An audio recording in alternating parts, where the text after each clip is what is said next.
We now turn to the second case on this morning's docket, case number 109506, State of Kansas v. Perry.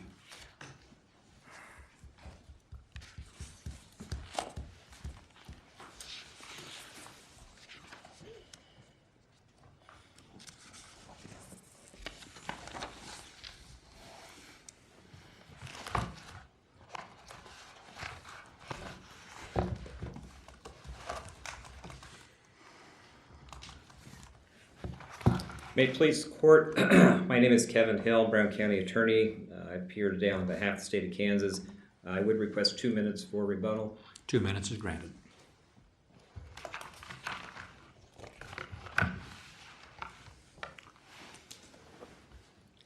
Now, I believe, as I indicated in Mr. Shelley's case, both parties would concede that the defendant's failure to file a direct appeal within 14 days of sentence would prevent her from collaterally attacking the sentence under Snelling's, and that's why there was a request for a remand to consider one of the Ortiz exceptions. And as with Mr. Shelley's case, I believe the defendant is asserting that the exception number 1, that he was not informed of the right to appeal, and exception number 3, furnish an attorney for that purpose who failed to perfect and complete an appeal, apply in this case. I think the focus again was on the third exception. However, I do want to address briefly the first Ortiz exception. I don't think the defendant is arguing with the fact that the district court advised the defendant of her right to appeal the sentence within 14 days of the sentence. What the defense is arguing is that dicta from this court in Patton, which mentioned that the district court in that case failed to advise the defendant of the right to appeal the severity level of the offense, applies. And as we argued and pointed out in the brief, that is not a requirement that is set out in Kansas statutes and is not a burden I believe this court should impose on trial courts, because I don't think it would be consistent with what's in our statutes. So we would ask the court to find that the first Ortiz exception does not apply in this case. The third exception, one that the Court of Appeals found, is that while the defendant did have counsel available to file an appeal, and I don't think is arguing that she directed him to file an appeal, that his failure to advise her of the court's ruling in State v. Snelling's would make that exception applicable. I think, again, what's important to note is that the defendant in his 1507 motion did not allege an ineffective assistance of counsel claim. Instead, argued under an Ortiz hearing, and actually the 1507 motion was heard, and at that hearing, again, did not argue that she had ineffective assistance of counsel by Mr. Arnold. Also at that hearing did not make any statements regarding her desire, or not her desire, but her directing of him to file an appeal. It basically addressed the Snelling's and whether it applied or not. It was only after that 1507 hearing and a remand on Ortiz that the discussion was made as far as the discussions following sentencing. Those took place with Mr. Shelley. I think they were both present according to my review, and the main issue I think that they had at that time was, again, probation. They were upset that they had received probation on a case that actually was presumptive prison and had a special rule applicable that would allow for prison since they were on felony probation at the time. The discussion again from Mr. Arnold was that they had received the benefit of a bargain, that he felt it would be expensive. There was discussions that they could not afford to proceed with what he had quoted to them, and in the end, a decision was made not to proceed with the appeal. Again, Ms. Perry testified that she was aware of the fact that she could have counsel appointed to her to perfect that appeal. if that was the case.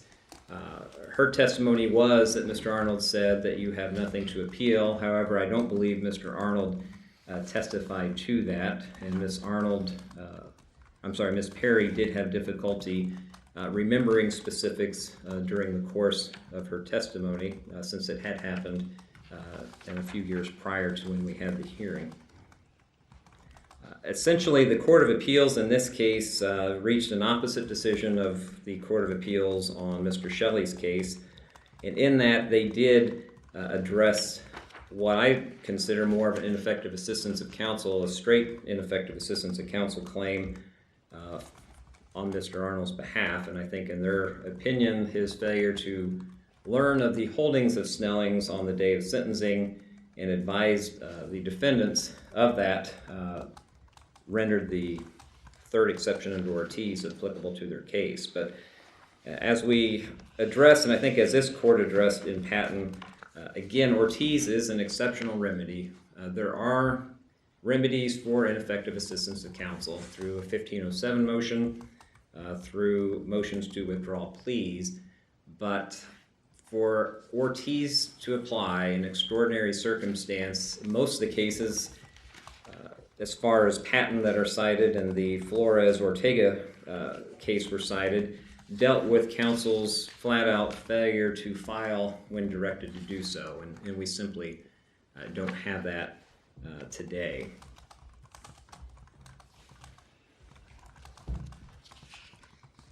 See, I'm down to 7 minutes.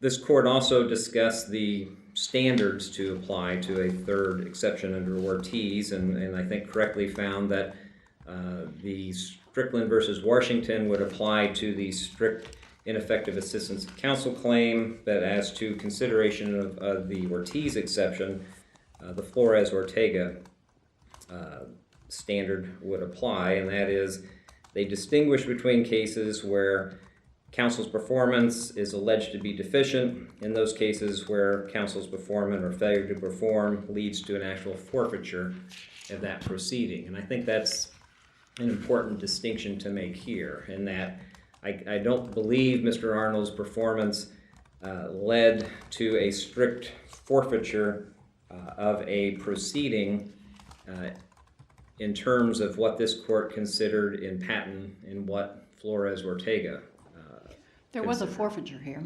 There was no appeal. You're just saying it has to be a forfeiture after an explicit direction from the client. That's my belief on the third exception of Ortega. I'm not arguing. I think it's, whether that 14-day period you're required as defense counsel to review the advance sheets within that time period. I don't know that that has specifically been held by this court. I'm not here saying that Mr. Arnold did a great job and did an outstanding job of being aware of the law, but what I'm saying is that Ortiz is an exceptional remedy, and I think his performance in this case is more appropriate to be considered under an ineffective assistance of counsel claim, either through a motion to withdraw plea or through a 1507 motion, rather than allowing for a direct appeal out of the 14-day window that has been established in this case.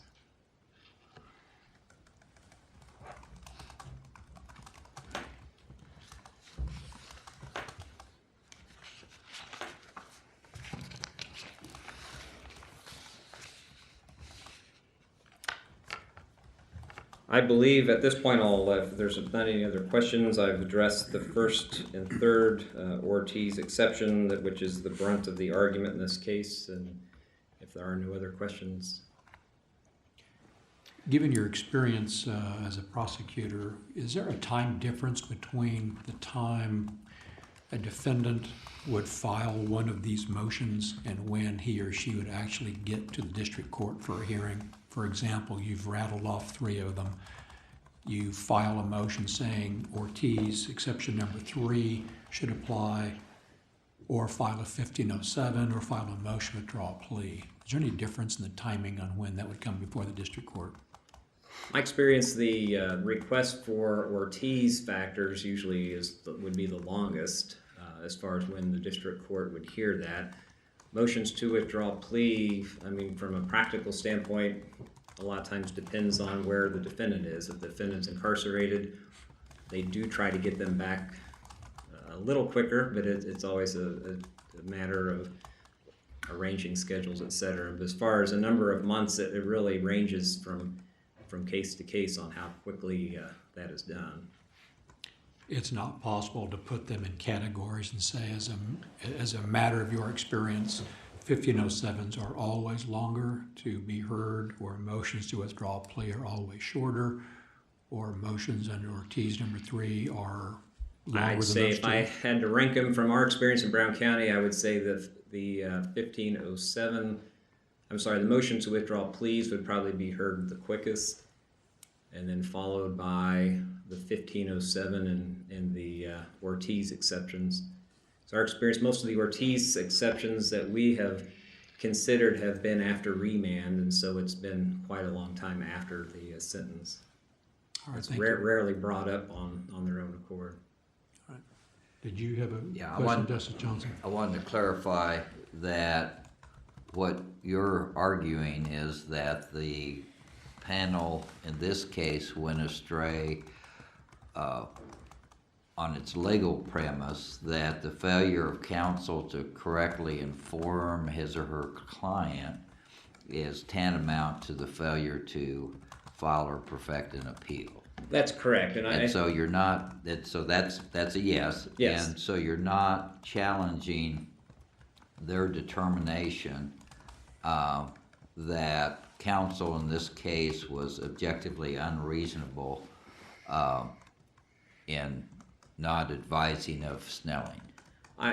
It's a tough question in that our focus is on, I think they went astray in applying that to the third Ortiz factor.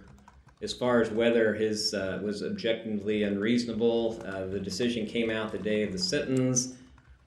What time period within which defense attorneys are expected to review the court's decisions to where it would fall under an objective, reasonable standard, I couldn't say. I mean, I think there's a lot of factors that play in, and that's caseload. It's hard to say whether that 14 days is an absolute that you fall below an objectively reasonable standard if you fail to apprise yourself of that. But Snelling was filed that day, but you would agree that the identical offense doctrine had been around for a while. Certainly. Had been argued, that it had not been resolved definitively until Snelling came out. Yes. And so defense counsel that engages in this kind of activity should have been aware that those issues were floating around out there and being raised, and in some instances had already been successful. I think McAdams was obviously well known Yeah. to everyone. As far as it applying to the precursor statute, I don't know at that point in time if it was as widely known, at least amongst defense counsel I practiced with. Okay, thank you. Any further questions? Any further presentation? No, Your Honor. Thank you, Counsel. Thank you.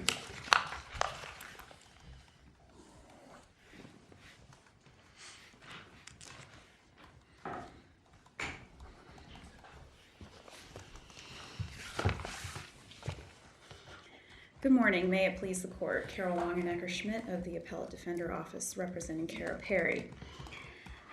First, I want to start by saying that actually in this case, I did not cross-petition the denial of the first Ortiz exception to Ms. Perry. So I don't think that that's actually an issue before this court in this case. We're just talking about the third Ortiz exception here. This court, in order to affirm the Court of Appeals holding in the present case, only has to look to the path that was taken previously by this court in State v. Finney and State v. Harp, where this court converted a 1507 to a direct appeal, that was Finney, and a motion to correct a legal sentence to a direct appeal, that was Harp. Now in those cases, the Ortiz exceptions that allowed for those cases to be converted were different than the present case. And here, I'm not contesting that Ms. Perry did not direct her trial attorney to file a notice of appeal. But I think in focusing on that fact of whether a defendant told the trial attorney, you must file an appeal, I think that's construing Ortiz too narrowly. I think that's limiting the ineffective assistance of counsel analysis too narrowly.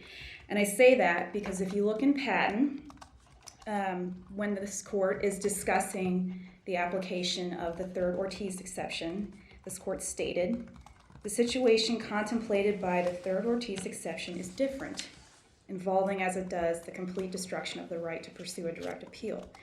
Through counsel's failure to file a timely notice or otherwise protect his or her client's rights. So even though in Patton the ineffectiveness was because the trial attorney didn't file a notice of appeal after being told to do so, I think we have to look a little bit broader to the conversations that occurred surrounding whether to file a notice of appeal and to, in general, protecting a defendant's right to his or her appeal.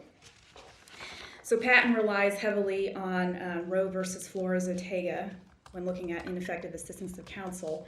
And in Flores-Ortega, the U.S. Supreme Court said that trial counsel have a duty to consult with their clients about filing an appeal. And consulting means advising the defendant about the advantages and disadvantages of taking an appeal and making a reasonable determination or making a reasonable effort to discover the defendant's wishes.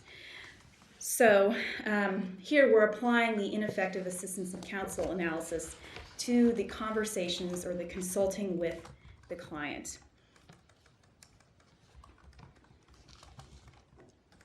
Can you cite us a case in which the Flores-Ortega exception has been applied when there was a consultation and it's just a question that that consultation was unreasonable or didn't meet a standard of reasonableness of the attorney's performance? I cannot cite to you a published case. I believe there are some unpublished Court of Appeals cases. State v. Brown was a 1507 claim, and State v. O'Grady.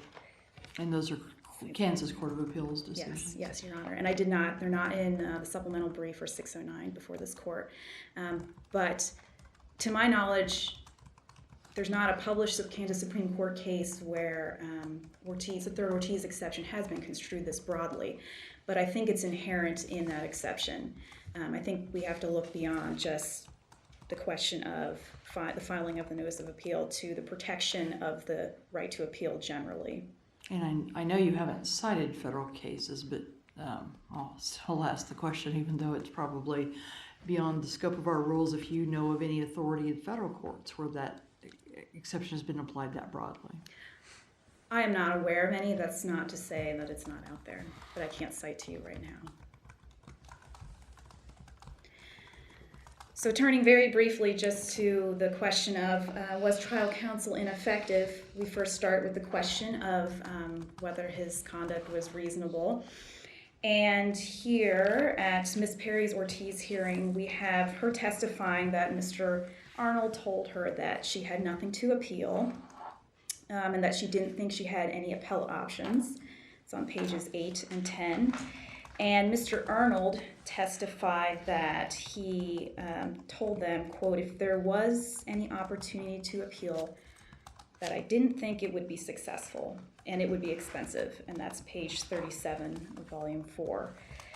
So those are the facts before the court from this Ortiz hearing.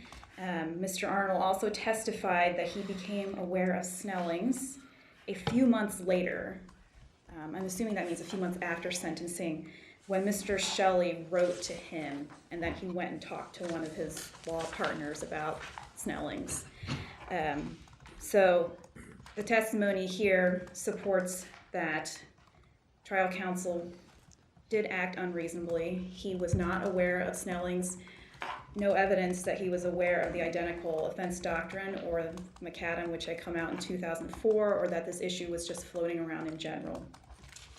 And here we can see the prejudice too, because Mr. Arnold's failure to tell Ms. Perry about Snelling's resulted in her loss of an appeal.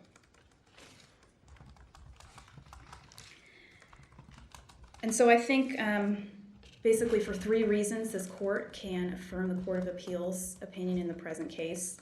And those reasons are, this court has taken this path before, the path being to convert a motion to correct a legal sentence or 1507 to a direct appeal. 2, it's consistent with the principles set forth in Flores, Ortega, and Patton that ineffectiveness should look at broader than just the filing of the notice of appeal, but protecting the right to appeal. And 3, it's consistent with the principle of fundamental fairness. Ortiz and Patton talk about protecting, or the reason why we grant an out-of-time appeal is the principle of fundamental fairness, and I think that that applies to this case. And so for those reasons, I would respectfully request that this court affirm the Court of Appeals' opinion in the present case. Any questions? Do you disagree with opposing counsel that if Ortiz does not apply, there will still be a remedy in the form of a motion to withdraw a plea and a ineffective assistance of counsel claim? Yes, I do disagree. I think that if this court finds that Ortiz, the third Ortiz exception does not apply, you still could reach it, construing this as a 1507. Ms. Perry, in her 1507 petition, she said, she wanted Snelling's relief. She said she didn't file a direct appeal because she was not aware of Snelling's until the appeal time had expired. That's not an explicit statement of ineffective assistance of counsel, but I think it's implied. So I think you could still construe this as a 1507 and look at the record. I guess my point was, although opposing counsel didn't make this argument, when you talk about fundamental fairness, I doubt if the prosecutor would have offered this plea bargain if the state had known about Snelling. And so your client did get the benefit of the bargain, as her attorney said. You got a good deal and got sentenced within the grid box. So why doesn't fundamental fairness say that if you want to take advantage of Snelling, then you have to withdraw from that plea and start over? Do you understand what I'm trying to ask you? I do, Your Honor. I hadn't thought about that. My best answer is that there are many clients who have been in this situation who got a good plea bargain and then were also able to take advantage of Snelling's on direct appeal. And so I was just thinking of fundamental fairness from the perspective of a client's right to pursue an appeal. And she had that right, and here she did not receive it due to something that trial counsel told her that was incorrect. Any further presentation? No, Your Honor. Any more questions? Thank you, counsel. You reserve 2 minutes for rebuttal. And Your Honor, I don't have anything to add on the rebuttal that wouldn't duplicate my main argument. So if there are any questions, I think I can just use this time to answer any questions that may have arisen since my presentation. Do we have any questions? I see none. Thank you, Okay. counsel. Thank you, Judge. We thank you both for your arguments this morning. Court will take this matter under advisement. This time.